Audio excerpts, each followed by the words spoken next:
Hi guys, welcome back to the Heel Podcast. We are back with a wrestling podcast. Yeah, Been a while. it's been a month, mate. That's kind of how they tend to work. It's been a month. The last one was, I think we did one for Deadline, didn't we? Didn't we? I honestly don't. Maybe we didn't actually. Maybe it was Survivor Series. Yeah, no, I think it's been a while. December's still a been month quite a away. quiet one. Yeah, just over a month away. It was what, 2 weeks out. It says about 6 weeks rather than 4 weeks. But yeah, I'm still looking very blurred out, which is poo. But I want to ask everyone something before we carry on today.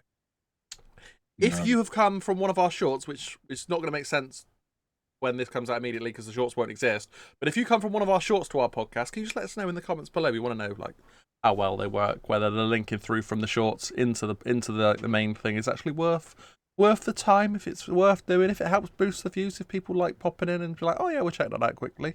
And if you've done that, and if you haven't done that, well, even if you haven't done that, can you please leave a like, share, subscribe, and I mean, just at least do the like and share and subscribe, because you can always undo those at the end of the podcast if you think we're buttholes. Nearly swore, boys. Nearly swore. You nearly went for it. Also, let us know how much wood could a woodchuck chuck if a woodchuck could chuck wood. I think 47. Pete, No, the answer is 7. Pete thinks 7. The answer is What 7. do you think? That's the real question. But AEW last night, boys. Our TikTok done well. Our TikTok's done well today. It feels like we're on the track back. Maybe Getting again. Until we get good views. Well, I wonder whether it's because people have actually slowed down on doing their ones as well. I know, but someone's been caught up in some controversy of historic tweets, but we're not going to go there. I'll talk to you about it afterwards. So there's no one that we interact with as such, so it's all right. Okay. It was all right, wasn't it, last night? Yeah. It wasn't the best I've seen them, but it was okay.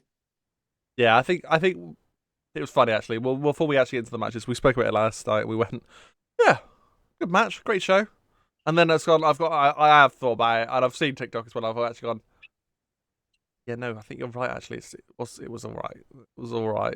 I think it was a case of it was great because it was 5 o'clock in the morning. I feel sorry for someone. I do feel sorry for someone because the match of the night we're gonna have to talk link through. Look, I'm gonna You had a long day. I had such a long day, so I was awake from 6 a.m. till 5 a.m. Yeah, but the thing was, you only fell asleep during the match of the night. Well, I fell asleep during 2 matches. Yeah, but they were literally back to back. Oh yeah. What was the other one? The Eddie Kingston one. Oh, you did fall asleep a little bit. Yeah, that was yeah. I woke up for both of them just after the ending. Yeah. Literally, as the bell sounded, I woke up. I was like, huh? The bell woke you up. Yeah. Well, you two woke me up, to be honest with you. Sorry about it. No. Don't be sorry. I wish you'd have done it sooner. Well, we believe it or not, we did try. We did tell you to wake up, and you went like that, and then I was like, oh, maybe you will wake up, and then you went, I'm about to sleep. I remember at the pre-show. Yeah. I remember at the pre-show. I was like, I'm going to decide I said I'm going to decide his predictions for him if he doesn't wake up, and then just one eye opened. I was like, okay. Yeah, that was it. We hadn't even finished doing the predictions, and Link was already falling asleep. We did the predictions during the pre-show or the 0 hour. I was so tired. It's just unfortunate timing for me. Yeah, that was. It was. Really busy day. It was. Pre-show, 0 hour, whatever you want to say. We had Willow Nightingale defeating Chris Statlander. Surprised by that. I thought Chris Statlander might win. Link's got scared by a ghost. It's like Oh. Anyway, Link's off. There's a bird here. Is there a bird in here? There's a bird in here. Yeah, Chris Statlander lost. Were you surprised by that, Pete?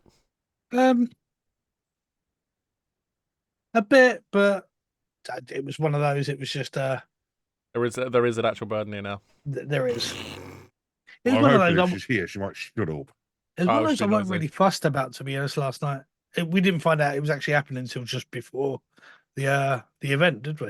It was a good match, actually. It was a really good match, except for there was a couple of spots. But again, this is why they got on the 0 and not the main show, and it was fine. It gave them like Link said. He said, I can't remember if you were on about Chris or Willow. I think you were on about Chris. You said, yeah, they can wrestle. But there's a difference between being able to wrestle and then wrestle in front of a crowd, isn't there? Yeah, carry a match. And in front of an audience. No. It was in front of the cameras. It was Yeah. wrestling to the cameras. But yeah, this is why WWE sends them to NXT and has them go through the finishing school and stuff. Yes, they can wrestle great to a crowd, but wrestling to a camera is a completely different thing. And it was because at one point during the match they started to move and then they were like, actually, this is the wrong way to do this, and they turned around and did it the other direction. Yeah. It was little learning curves, but yeah, sticking on the first match pre-show, a lot of people weren't even in there. It just gives them that bit. They'll watch that back and be like, right, we need to step it up a bit. A lot. Yeah. It was all right though. Yeah. Battle Royal, 20-man.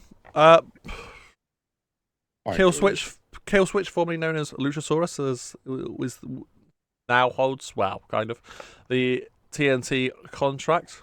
Made complete which sense. Apparently is a Money in the Bank type essentially thing. Yeah. Which is quite cool. That's the way they're going to start doing them. It was quite bad we didn't predict that when me and Link both spoke about it 3 days ago. We did legitimately mention it during the prediction stream. It was like, perfect sense. Luchasaurus, aka Kill Switch. We even used his name. Yeah. It was like, we reckon he's probably going to be a good shout for it. When we were making the match, actually, we were talking about it. Like, because obviously that's the reason we put Luchasaurus in that match. Yep. Like, it was just like, yeah, he's definitely a good shout to win it, because obviously he's got a built-in rivalry there, whether Edge or Christian win it, or the thing Adam or Christian win it. We're going to do that a lot tonight. We're sorry.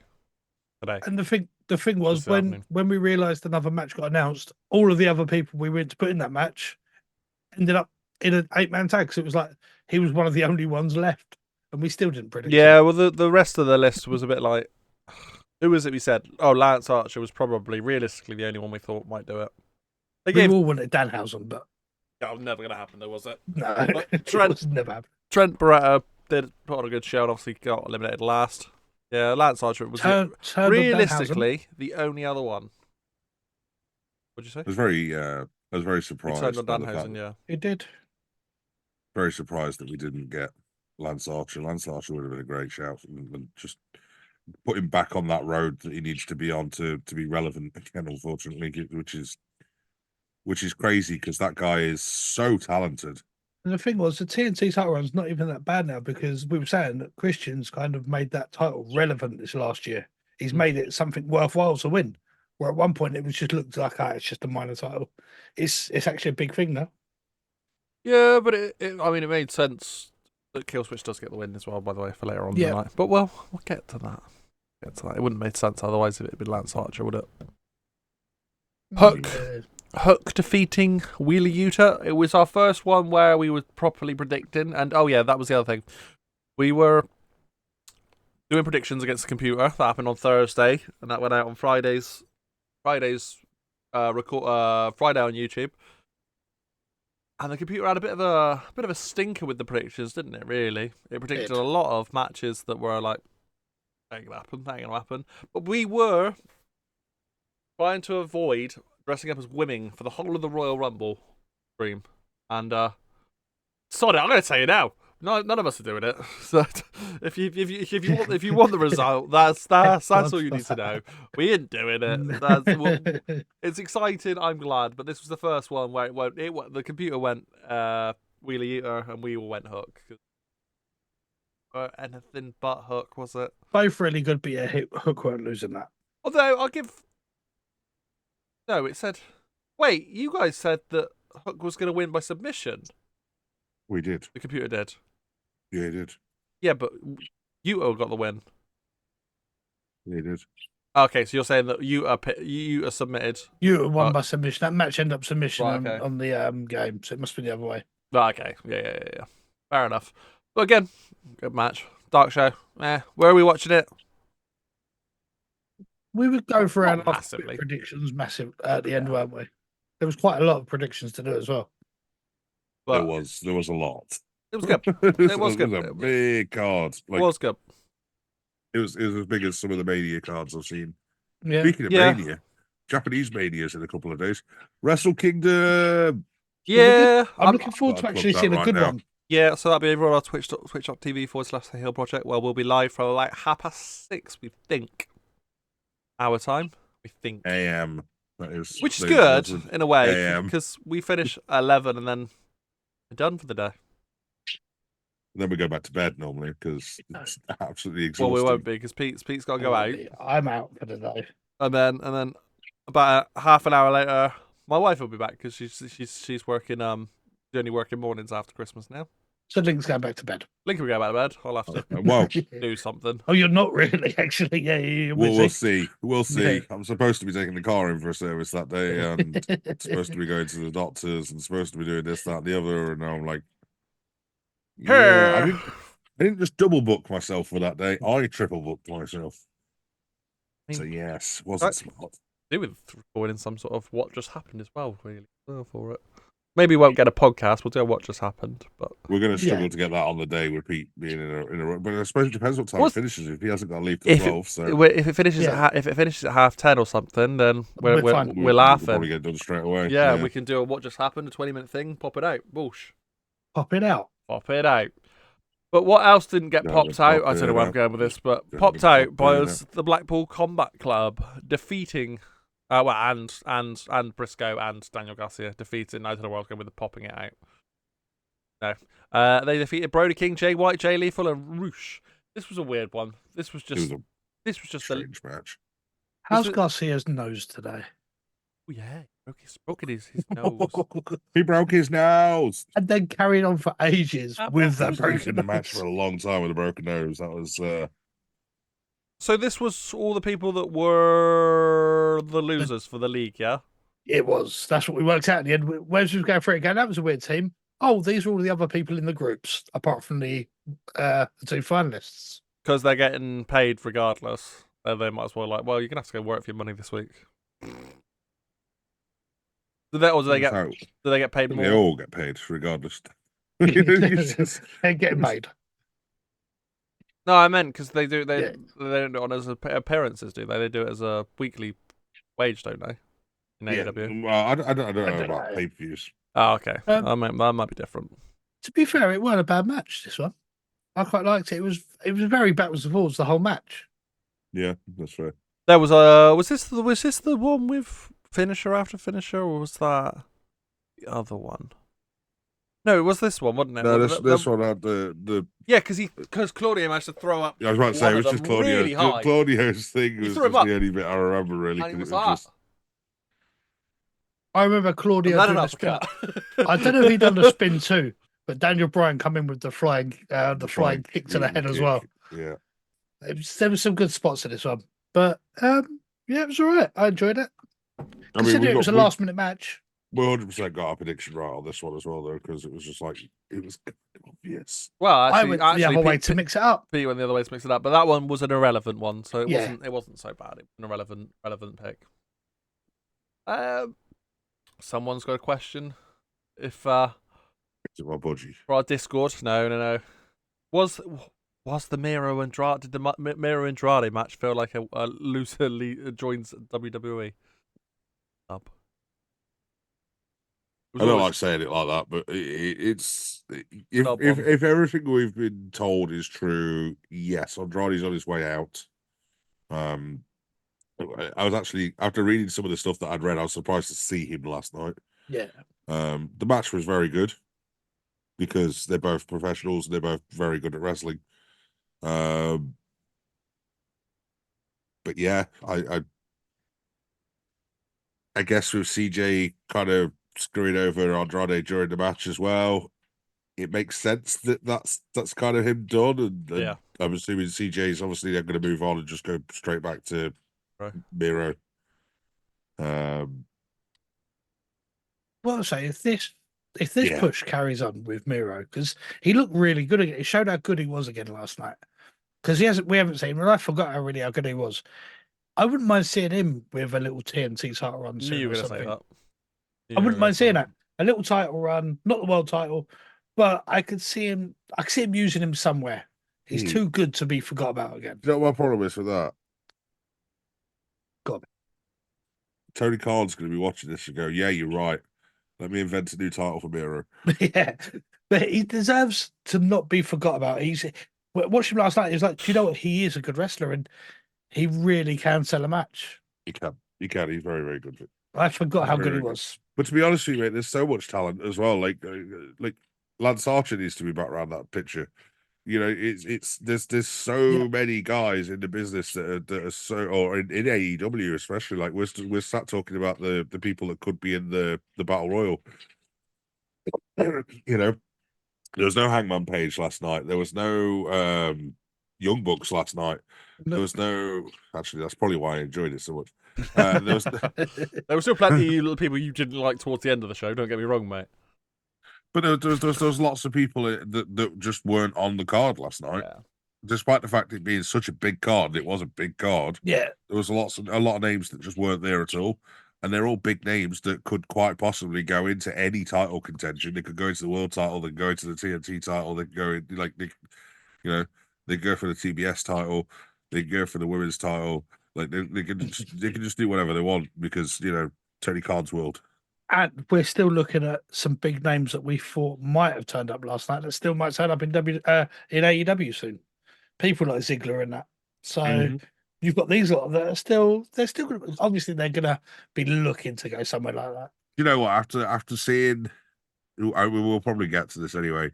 But after seeing the rest of the show last night, I now hope Ziggler goes to TNA. Oh, that's a statement. Oh, but yeah, I kind of agree. Speaking of big names, though, I've got a. Would you like some breaking news? Yes. There is a 90% chance that Mr. Adam Oakley is going to be joining us for Royal Rumble at the end of the month. There you go. That was the breaking news I had. That's why I was looking at my phone. That's like 80, but slightly more. But can we just point out? I had nearly an instant reply from Mr. Adam Oakley, and he's still messaging me like, "Come on, this man." Yeah. Weird people talking to us today. Bush won't stop. Bush he literally won't shut up. Like, and bear in mind, I don't talk to Bush for like months on end at times, despite the fact like me and Bush have been friends for years.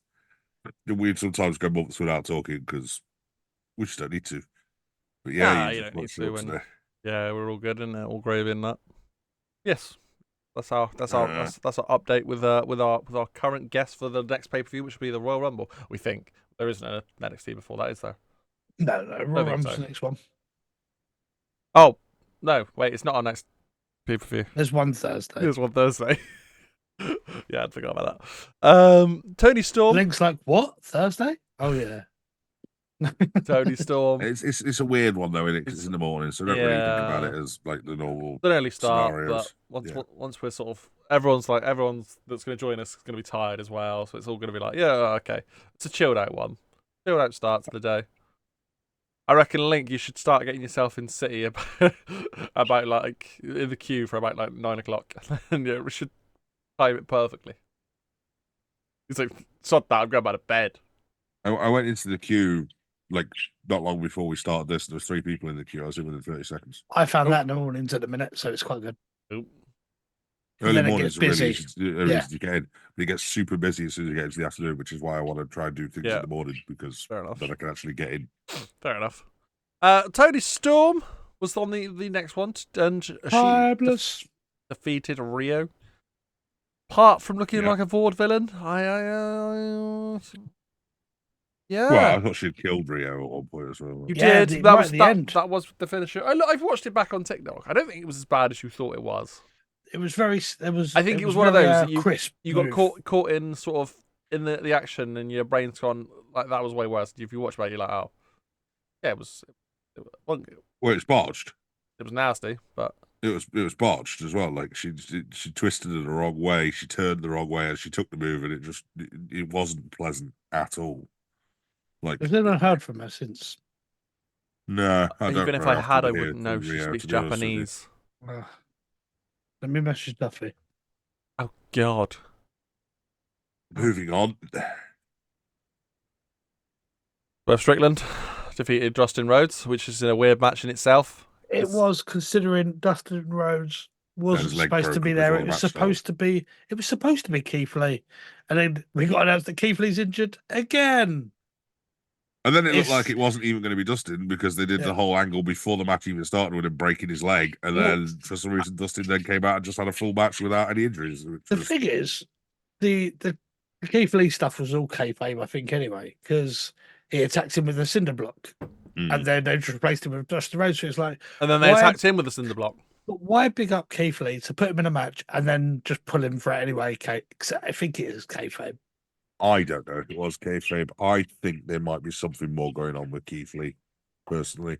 What, as is himself in trouble, or? No, I think he might be suffering with health issues again. Which to then only give him this where he's been away for ages, he's not been thought about. You've just brought him back, and then you go. Which is why I think it might be health related. Yeah. But yeah, considering Dustin couldn't even walk at the beginning, he managed to go quite a decent time in this match. So it was a bit dumb considering. Yeah. Oh, his leg's broken, but here he is hitting all of his moves like he always does with no problems whatsoever, and running around the ring like. Oh, got a sneeze coming again. But yeah, Dustin Rhodes is one of those. It's like I hate seeing Dustin lose because it's like I love that guy so much in terms of wrestling. He's been about the block so bloody much. Yeah, but he was also Black Rain, and don't mention that. We will never talk to us ever. No, we're allowed to talk about that now. No, he still hates people. No, he's allowed to talk. We're blocked. We're blocked. We're blocked. Someone send a clip and we are blocked. He's calmed down. He's much better than he used to be with it. I mean, the guy's gone through a lot, and he has. Full credit to him. He's come out the other side of it, and he's doing well for himself. But do you know what? I've met a few wrestlers as well that are absolute dicks. But I've met Dustin, and he was actually a really cool bloke that you could have a laugh with. I believe it. He's a really cool, genuine person. Looking like his dad, though. He is looking. Now he's putting on a bit of weight. He's getting that old age in the face, isn't he? And the weight's sort of there, and you're like, oh yeah, there's your dad. I see him now. I see him. I know him. I don't want to say their tag team because it doesn't seem very appropriate for me to say their tag team right now. But Chris Jericho and Sammy Guevara and Sting and Darby Allin, they defeated Ricky Starks, Big Bill, and the Don Callis family. Yeah, I do. I can't believe. So we talk about the Jericho stuff before? Nope. I'm going to end up outliving Darby Allin. No, let's not talk about the Jericho stuff because it's all allegedly and all a bit strange. Yeah. But sadly, even whether it's true or not, we all went. Mud sticks. That's it. We all went. And it does with the crowd because he got into the ring at one point and the boos. I don't think he was that. You both said that, but they were also chanting before that. I'm going to have to swear now. For God's sake, boys. F you. Yeah, just say F you. F you, Carlos. And then we didn't see what happened off screen, and I dare say he did something, so they booed at him. I dare say he probably put his fingers up to them. It's probably what happened because he did that. It was very unfortunate. Unfortunate timing if he did. Because it was literally the second he did, and then Sting done it, and everyone cheered. Yeah, but I think because the crowd were also singing his song very loudly as well. So I think the song might have been a lot more muted. They also replaced one of the Don Carl Callis with another one at the last minute with Take a Pooper. Take a Pooper. Take a Pooper. But yeah, Darby Allin is going to end up really, really hurting himself. The one point when they were swinging Darby Allin and just launched him over the ring. It was honestly at that point I genuinely thought they were going to throw him the other way into the turnbuckle. And I was just like, oh. I don't know if that would have been better because he kind of. It would have been definitely better for us, not for him. When he went the other side, he almost went over the turnbuckle there, and it was a bit. He caught the top of the turnbuckle as he landed. I didn't. Joey did, didn't he? No, I'm afraid not. Afraid not. It was good anyway. Like a ruined bit of rope. Afraid not. I think it all went the same way we thought it was going to go because Sting got his big goodbyes to say. They said he's never wrestling in the state again, and it happens every time though, doesn't it? With a Sting match, every time his team wins, and then Sting's music plays afterwards, and it's just like, okay. he gets to say goodbye. This is one this was the first one of the actual ones that were relevant that we got wrong, because I was just like, yeah, but like it's just gonna be boring if he wins every single one, isn't it? Of his farewells. But it's like, come on, mix it up. I didn't get this wrong. No, Dan did. I got this wrong. I said the first one. Yes, the first one that was relevant that we got wrong. Well, I didn't. Any of us. Sod it, you're a dick. Shut up. I'll take the hit. I'll be the first one. I think he's Hey.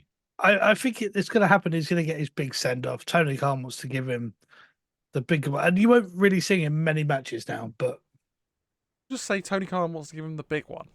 It's the big send off.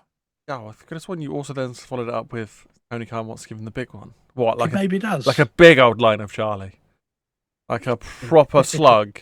Is that what he wants to give him? Anyway, Julia Hart defeated Abaddon. Or what did they say? We called it Abaddon, but it's not. No, it is. Abaddon. Abaddon? They said it slightly differently. Abaddon. Abaddon, that's what they were calling it. That's Abaddon. Right. Abaddon. Let's do it. Abaddon. Abaddon. Abaddon. I think this was obvious, this one. Do you know what my favourite bit was? The crowd chanting out, "This is spooky." I really enjoyed that. You enjoyed that? It was just a roundabout nowhere. Even Taz went, "I've never heard that chant before." I've got to admit, Taz last night was amazing. While they were both crawling around on all fours, around in circles around each other, and it's just like, this is just weird. Yeah. Something we haven't mentioned, Taz was amazing last night and rambled on more than JR ever did.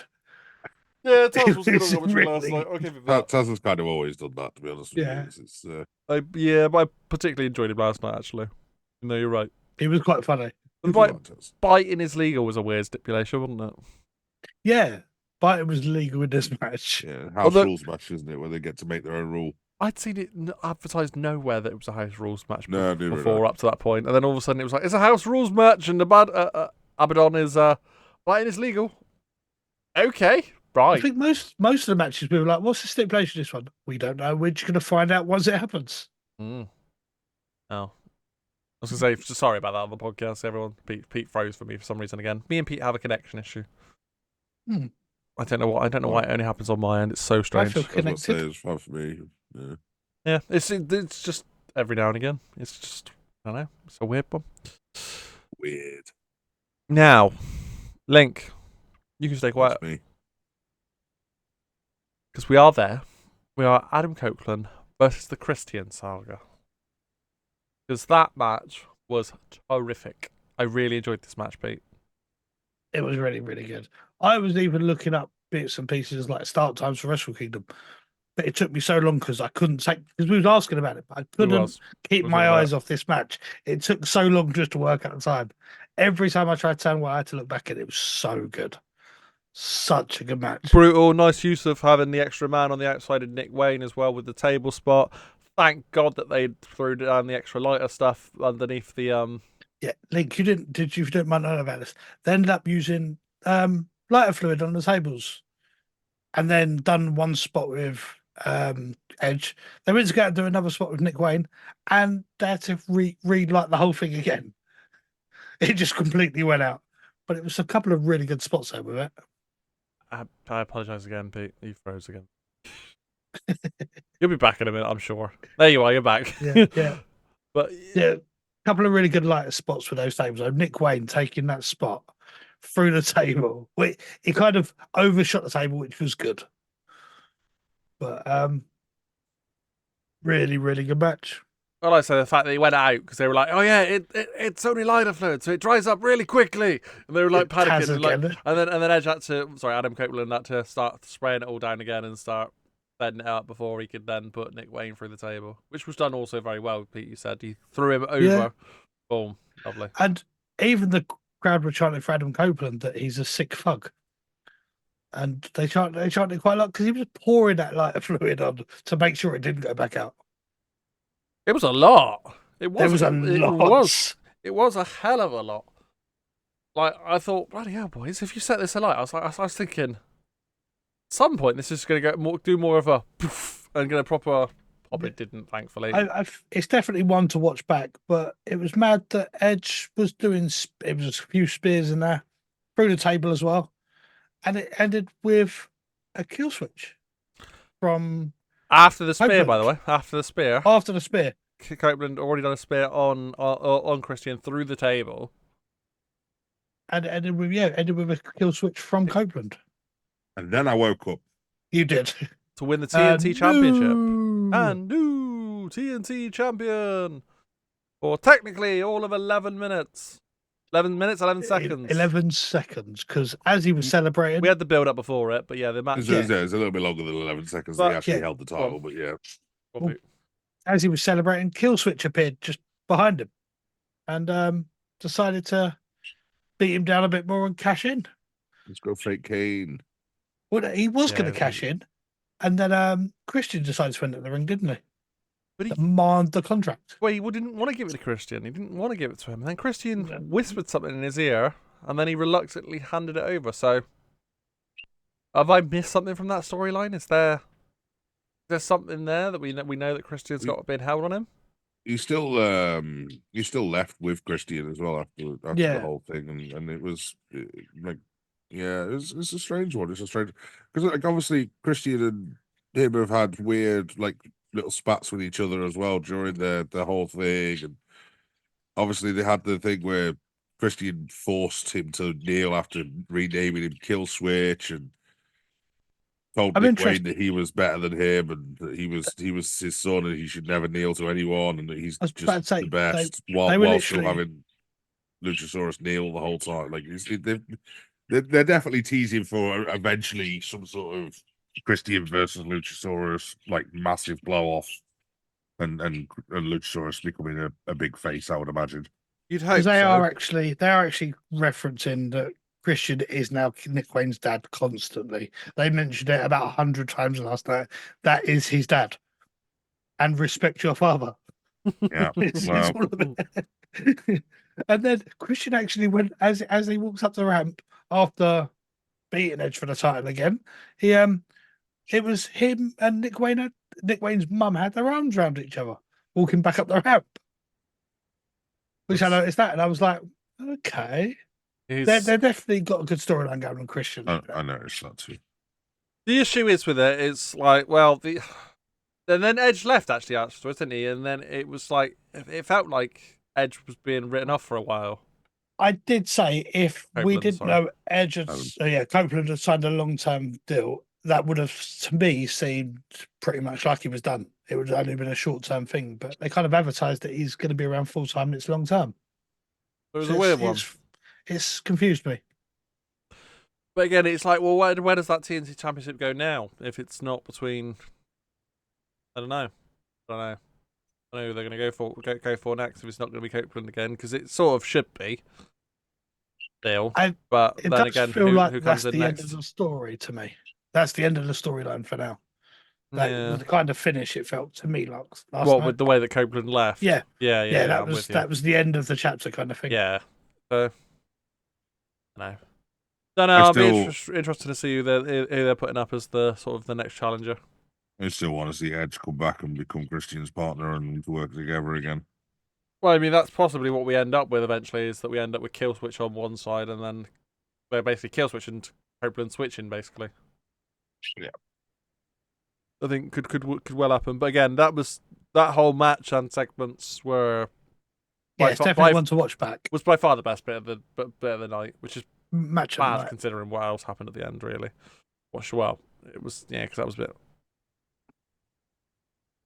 But first, Eddie Kingston wins in his hometown. Kind of. It's not technically his hometown, is it? Because he's from Yonkers, which is a different part of New York, I think. Yeah, it's very close. It's close enough.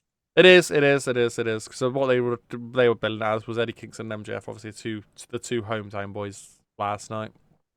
Do you know, I was really shocked about this match. It was an actual wrestling match. Yeah, they started out very technical. Weird. The whole thing was very technical. No one was bleeding by the end of the match, and it was a very technical match. Yeah, there was a Moxley match without blood. But we did say... And a Kingston match. Moxley's... Yeah, well, it's more... It was, yeah.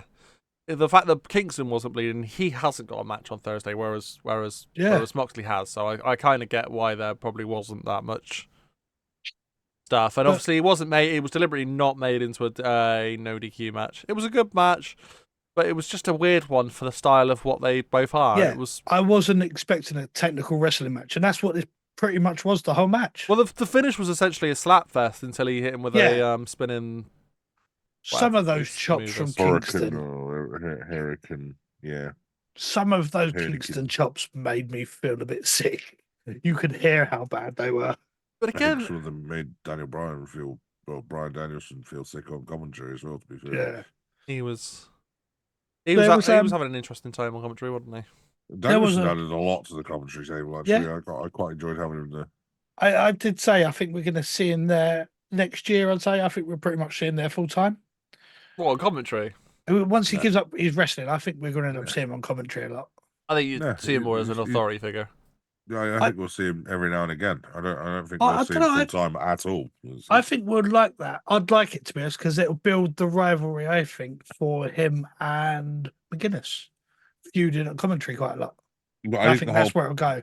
This whole point of not working full time was that he's not at work full time. I didn't know whether it was just a toll it was taking on his body, and because he said like, no, there's absolutely that too. Yeah, but like, yeah, no, I think it's because he wants to spend more time at home with his kids. Like, yeah. What I was shocked about this match, I thought it was going to happen, but the show of respect at the end, it was going to happen eventually. I didn't think it'd happen this quick with them too. There was the hugging it out at the end. Yeah, well, I mean, they've been friends for a long time, haven't they? Like it's. I mean, even Danielson on commentary was saying how proud he was of Kingston and how good Kingston had done throughout this tournament. So, I mean, he picked up his first win ever against Danielson in this tournament and against Moxley last night. Yeah. Never beaten Moxley before. That's mad. So they're having a really big push with Kingston. Yeah, like I said, you say it's mad. It's kind of not. Like, it's Eddie Kingston and John Moxley. And John Moxley's a much bigger name, let's be honest. It just is. I think that's the shocking bit. I thought it would have been a perfect time to hand those titles over to someone like Moxley, and no one expected Kingston to win it. See, there was a weird one with it, because obviously he came in with 2 titles as well already beforehand. So it's like, well, it's an odd one. It kind of leans it towards Eddie Kingston definitely winning, but then at the same time, there was a bit of me that it was done well enough that it's like, well, Moxley's appearing on Thursday in New Japan. If he turned up with a New Japan belt, it would make sense as well. So it was like, yeah, okay, he wouldn't be the one he's competing for, but like the fact he'd turn up and he'd have a belt with him, one of their ones. I'll be fair, the other belt's the Ring of Honor belt, and no one really cares. Center out of a belt at this point. Yeah. But yeah, that was that one, and then we went into the main event of Samoa Joe versus MJF. Samoa Joe picking up the win. Clean. Well, kind of. There was lots of shenanigans before. So before the match started, we had Adam Cole come out. I think that's the bit that spoiled it for me. Adam Cole coming out, and I'm like, he started out. He come out like that, and I'm like, okay, right. Well, this is obviously where this is going to go. He did foreshadow way too much. Yeah. Yeah, I see what you're saying. The match was good though. I was impressed that if the injury, I'm still not entirely convinced that the injury is completely fucking completely. I believe he's injured, but I don't know if it's as bad to that level. Yeah, because otherwise they wouldn't let him lift Samoa Joe. Not to be harsh, but they're not going to let him lift Samoa Joe on his shoulders. The thing is, it's hard to tell with MJF because he's never out of character, and he will always be selling stuff to the max. Yeah. And if he's selling an injury, he will oversell that injury. I see what you're laughing at there, Link. Yeah, he will oversell it if he has to make it look as good as it can. Yeah, he's in character 24/7. I think it's a legit injury. I'm going to be honest. The thing is, I could see him the way this match, what happened after the match. I could see him being back in a couple of weeks to carry their story on. They won't want to let any heat of the story die down until you see him again. I think he's having a few weeks off at least. I don't expect to see him again until the next pay-per-view. Because or are we going to see him at all? Because his contract ends tomorrow. I'm going to be completely honest. I could have sworn that was already announced that he got renewed. No, he hasn't. He's made a big thing that going out publicly saying he hasn't renewed, and it's still up for grabs on January 1st. Throw this out there. What do they all do next? Well, hang on, we haven't even actually said what actually happened. By the way, we haven't actually said it. Well, we'll go through that then. So Samoa Joe actually finished the match. Like, there was shenanigans. We had the ring being thrown in. We had all sorts of things with the tape and all sorts with the ref. And then we thought the ref was going to attack Cole for some reason, is what Link said at one point. It did look like it. It was very strange. And then we had, by the way, MJF delivering an F5 on Samoa Joe with one arm. A really good F5. It was a really good F5, because all things considered. So that was absolutely sick. And then MJF got choked out to lose. It was very shocking. Yeah, it wasn't a tap out or anything. It was literally choked him out. We were surprised. The crowd was dead silent. Like, the ref was surprised. He was confused. I'm not entirely sure he was told that was supposed to happen. No. The ref kind of looked around as a bit like, what do we do now? So then Joe walks off, all Joe-like, telling the crowds what he thinks of them and all that. And then all of the Devils guys all come out, don't they? Adam Cole appears he's in a ring with MJF, telling him to calm down, and then he gets up to look like he's going to hit him with a crutch. And then they surround him, didn't they? Pick up. Yeah. MJF goes hit him, hold Adam Cole to watch very gently. Yeah, they did, and then but it was quite, the segment with that was quite funny. Don't hit him, hit me! Don't hit him, hit me! Fucking hit me! Hit me! Fucking hit me! I like that. And then the lights went off. Boof. It's Sting. It took a hell of a long time, I gotta say, for them to be able to stand up and get in a position. It was weird. And then Adam Cole's surrounded by the Devils lot, who then unmasked themselves as Roderick Strong, Wardlow, and the other two. The tag team champions. Matt Tarvin and I can remember that name. I was it Mike Bennett, but I'm not sure if it is. Either way. And then obviously we had the Adam Cole showing that he was the devil this whole time. And for me, he showed the devil mask. Go on, Have you Link's had a theory he's wanting to talk about it, and he said it doesn't make sense. So I want to hear what Link's theory is. Well, not a Thursday, but it's a Sunday, so it's a theory Sunday. So I mean, a couple of things, to be honest with you. We haven't had Kyle O'Reilly, and I'm very surprised that he's not part of this group. Is he still with the company? Yes. Okay. B, we've had Adam Cole pulled the mask out, but he wasn't wearing it. So there still could be a mastermind that he was just holding the mask. It's unlikely, and that probably is just I'm the devil, but it's also possible, you know.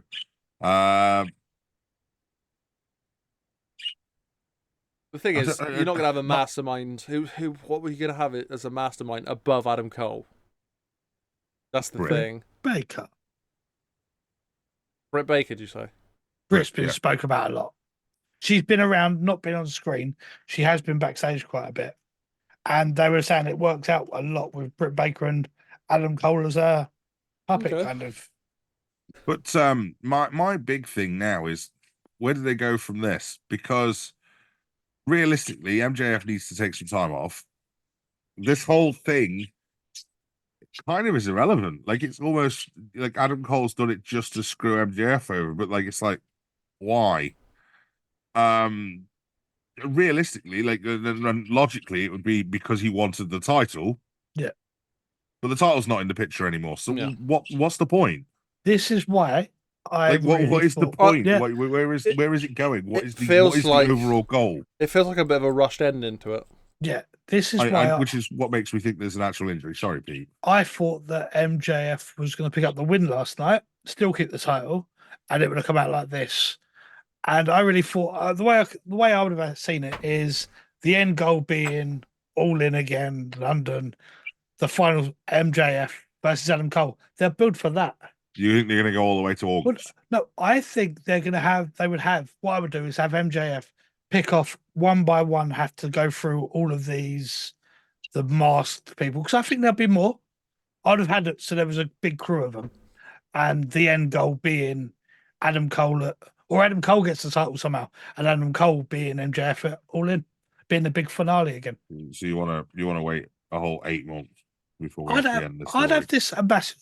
How long did a bit like Aces and Eights? That went on for a long time. I'd have it something similar to that kind of story. But that didn't, though, did it? That got resurrected. No, it did, but they've already had the payoff here. Like we already know who it is now. There's no. Yeah, this why I would have carried it on. I would have had somehow Adam Cole with that title and then have it like this. But they did rush it very quickly. The Aces and Eights sort of story progressed because what they did was had people unmask the guys one by one, like, oh my god, it's him, and then slowly build up, and we until eventually we got the end guys unmasked, and it built to that sort of big reveal. Whereas I think the problem here is, yes, we know who everyone is now, but why? And honestly, I can only assume that, like similar to what you said, MJF was going to win last night. Then Adam Cole was going to turn on him, and then Adam Cole was going to get the next title match, and that's when MJF's reign was supposed to end. But MJF is injured, so they've had to just scrap that and just move the story up forward and go, there we go, this is what we're doing. And it's given Wardlow something to do, I suppose. Yeah. But it's yeah, no, like I say, it's 100% rushed. Or do I say, as it's AEW, do I say it's been rushed? I might have to say it's rushed. You don't have to say it's rushed. Are we going to see Joe as part of that little crew now? No. Don't see it. Next. I think what you'll see is maybe there was obviously they've alluded to something going on between Joe and the Devil, so maybe there'll be a little bit of a backstage segment where they sort of walk past each other and they both have a little smile and they carry on, like Joe carries on walking or something, and Adam Cole's there smiling on the next episode of Dynamite or Collision or whatever. You know what I mean? But I think that'll be as much as what that entails, if you ask me. A little, like, a tidbit to it, like a little tip you the hat, like, yeah, okay, nice one. I wonder if you'll get I helped you, now you help us, and even if it ain't Adam Cole, someone like Wardlow getting a shot at Samoa Joe's title. Maybe as a little, maybe it was supposed to be like an Adam Cole, but certainly not joining none though is the point. Yeah. Joe as joining anyone is a bit of a weird one. He would be he's a solo runner, always has been. The thing is, for me, if you were saying about Ziggler, if MJF does take some time out and is out for a while, I think they need a name like Ziggler, a big face. Couldn't think of a better time for him to come into the company. Yeah, as the title a face shot, to kind of take over from Adam Cole, from MJF. That big face. I agree. I think now's the perfect time. This is the perfect place for him. Okay, we're gonna wrap the AEW stuff there. I've got 2 more things I want to talk about. Cool. We have got another pay-per-view this month before the Rumble. Wrestle Kingdom. You reckon he might appear at Wrestle Kingdom? We have got another pay-per-view before the Royal Rumble. Oh, we got TNT's. TNA. Why did I say this? Hard to Kill is on the 13th or 14th, so we'll be doing that as well. Honestly, I would love to see Ziggler at that. I'd love to see Ziggler at that. I think that's where Ziggler should be. I think Ziggler should be the face of that company on their rebrand and should carry that company for a while. Do you know what? The only thing that puts me off is I think I'd want to see what level they're at first, and if they come in really big, then have him go in. Because I think he should be at the top level. And if it's one of these that they're coming back and they only still around the middle, I'm like, do you know what? He deserves more than that. No, Ziggler 100%. In a company like TNA would go straight to the top. Yeah, which is why I think it's perfect for him, because he would essentially be the Christian Cage role from TNA back then. He'd be the flagship player rather than joining an already large pool of good great wrestlers. We was only just saying to that, like this podcast, there's so many unused talented people there already. So many. It's true. So many. But do we think MJF's a legit injury? Is that what the consensus is? I really don't know. I personally think it is. Do you think he's re-signed? Do you think that whole contract stuff is not meant? Do you know what? I did think he had re-signed, but I thought then they would bring up that he's not re-signed kayfabe as part of the story. Where they've not even mentioned it and they're not bringing it up, they haven't. He's mentioned there it is that on Twitter, but they haven't mentioned it. Yeah, you're right. And I'm like, well, has he really, or are they not bringing it up because they don't know what's going to happen themselves? Are they going to fuel a new storyline? It's a fair point. So I've got two schools of thought on that. Yes, I think he probably has re-signed. I also really hope he hasn't. Love to see him in WWE.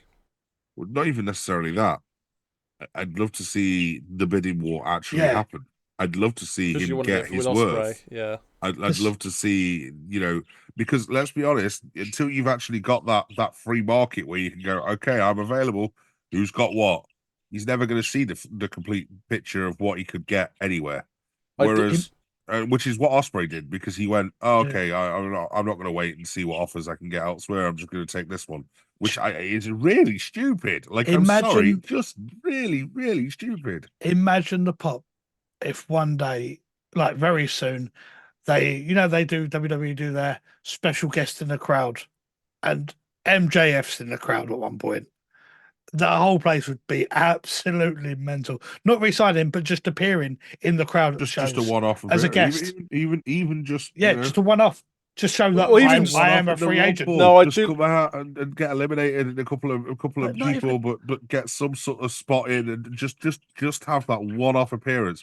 Like we used to get it with guys coming over from like AAA and all the New Japan used to come over and send a guy over every now and again to come and do a one-off appearance. Just have MJF in the Rumble as a one-off spot. He doesn't even need to sign with the company for a one-off spot, and it will give everyone a good gauge as to where he's actually at, and what the crowd pop like. Yeah, like it would give everyone such a clearer picture of where MJF's star power actually is. Because I think you'll get that even in the crowd if he's just standing there in the crowd, the whole place will go nuts. And even if he just went, "I'm here watching," and have him appear on WWE TV, would be like, "I'm here and I'm free agent. Who wants me?" The crowd would go nuts. Even just him talking about the money not being good enough that he's been offered and stuff on Twitter will be funny. Yeah, I've been offered such and such. Fuck off, scumbag. Because he's a promo king. He's the number one guy for promos. Yeah, 100% he is. Yeah. And it was so work.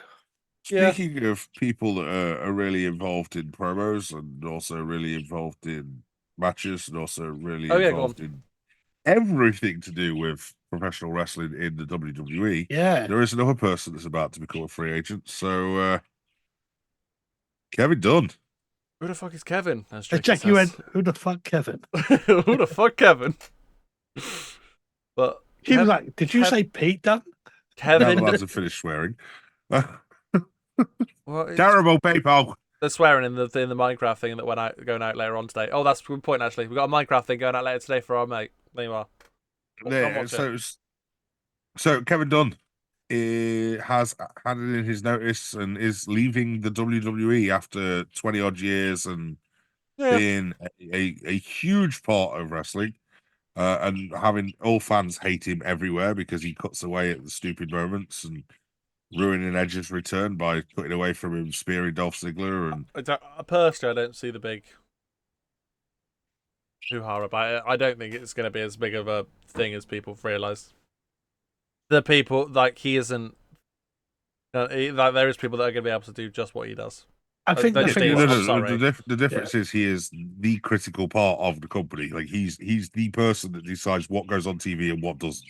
At the end of the day, he was almost more powerful than Vince McMahon in what was actually being shown on the TV. I think the thing is, he's going to be remembered for so many moments because they captured so many moments that it was his decision. Yeah, there was a lot of mistakes he had made, but there was also a lot of what a moment you've just caught. Yeah, but he's also left as well. Like, yeah. He's also left a really good template behind for whoever takes over his spot. Oh yeah, because they've just carried that on for it to be so easy to be able to produce along the same sort of style.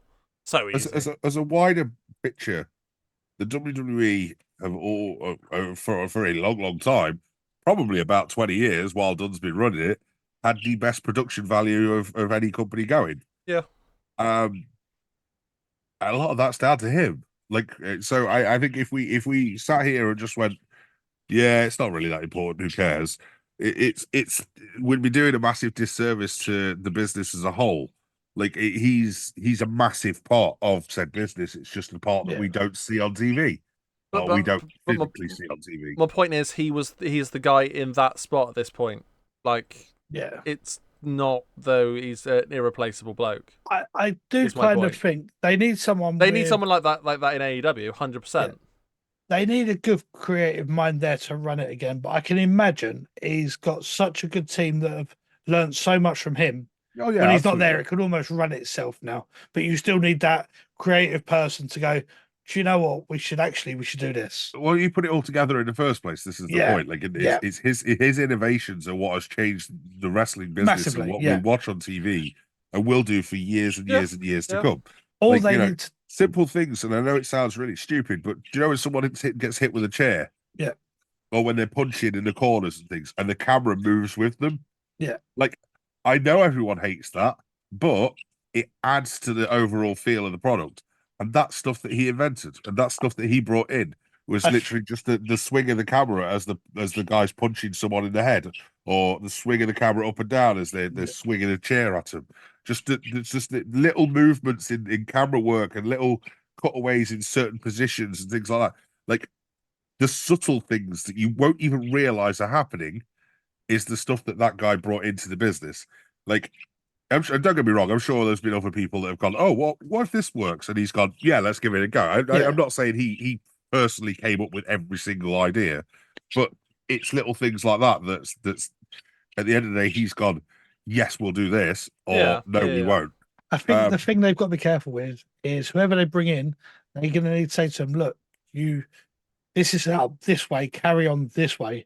If someone tries to come in and change things and make it their own, that's where there'll be big problems. The thing is, it's such a templated company now, WWE, that whoever comes in is going to actually find it relatively. As long as they don't try and change it, they'll be fine. But no, I agree. Like, he has changed things completely, obviously, but in terms of him leaving, I don't think it's going to make a massive difference to WWE. Yeah, like I said, as long as someone don't come in and try and make it their own, personally think should be okay. AEW needs something better, but having thought about it last night, I just think he'll just walk away from wrestling altogether now. Well, we said last night as well, when we were talking about the guy that's running AEW's thing is the guy that was trained by Dunn. Yeah. And was seen as going to be the successor to Dunn. So that's another part of his legacy, is that it's still, other people are now, the Kevin Dunn equivalent in other companies. Which is crazy. It really is crazy. Like, it's amazing how much influence that guy's had over the industry, considering, with the exception of smarks like me that know about the backstage politics and the backstage like workings and all the rest of it, people don't know who he is. Like, it's like he's completely irrelevant to a lot of people, which is just crazy considering he's had such a massive impact. Yeah, to me, he's as big a name for me as a key part of WWE as Jim Johnson was, with all those themes that were coming out for years. The really young people. But anyway, I wanted to mention that because I felt like if we didn't mention it on a podcast, we'd be doing him a disservice. We'd be doing it happened during World's End as well, so it makes sense. Yeah. But yeah, I mean that rounds us out nicely. In all fairness, leaves us about an hour podcast again. So I was expecting to go a little bit shorter, so we still find things to talk about, which is good considering we don't watch AEW as religiously as we do with WWE. We don't keep up with it as religiously, but it was still a mid of the road pay-per-view. Some good spots, well. But I don't know. It's going to be a weird one where AEW goes with it next, in my opinion, with all of it in general, to be honest. Because there's a lot of them where it's like, well, there's a lot of things hung in the air. There's things, obviously, that allegedly are being hung in the air as well that could cause problems down the line as well. And it's like, okay, well, let's hope 2024 is still a good year for AEW, because if it's a good year for AEW, there's a good year for wrestling together, isn't it? Yeah, no, that's fair. I think 2024 could be a really big year in wrestling. I've just remembered, even rating wise for AEW, I just remembered this week was the first time on the weekly shows on ratings and that. But no, it just proves that people are watching. Thing. People are watching AEW still. Yeah, no, Pete. It's the first time they beat WWE in the ratings. Yeah. Yeah. WWE put on a clip show and had no live wrestling or anything at all. Like true. It's not a thing. Point. It's such a non-thing. Well, yeah. So, there's lots of things to take into that. Anything else to add, boys? No. But yeah, thank you for joining us today, guys. If you have got all the way to the end of the podcast, please obviously make sure you do hit that like button, hit subscribe if you haven't already, and also we've got a video that means a lot to us coming out in a few hours' time. Yeah. I don't know when this will come out. This will probably come out about 2, maybe 3 o'clock in the afternoon on the Sunday. The video is going at 7 o'clock. So if you watch that in between then, it's premiering at 7 p.m. on our YouTube. If not, it's on there already. Go and watch it. Go and give it us a like, please, because it's our final farewell to a very, very, very, very dear friend of ours that we have spoken about many times on the podcast and on the different podcasts. And I'm pleased with it. I feel like it came out well. I feel like we've done him well as the final goodbye for him in Minecraft. Yeah. And we'll catch you in the next one. Peace.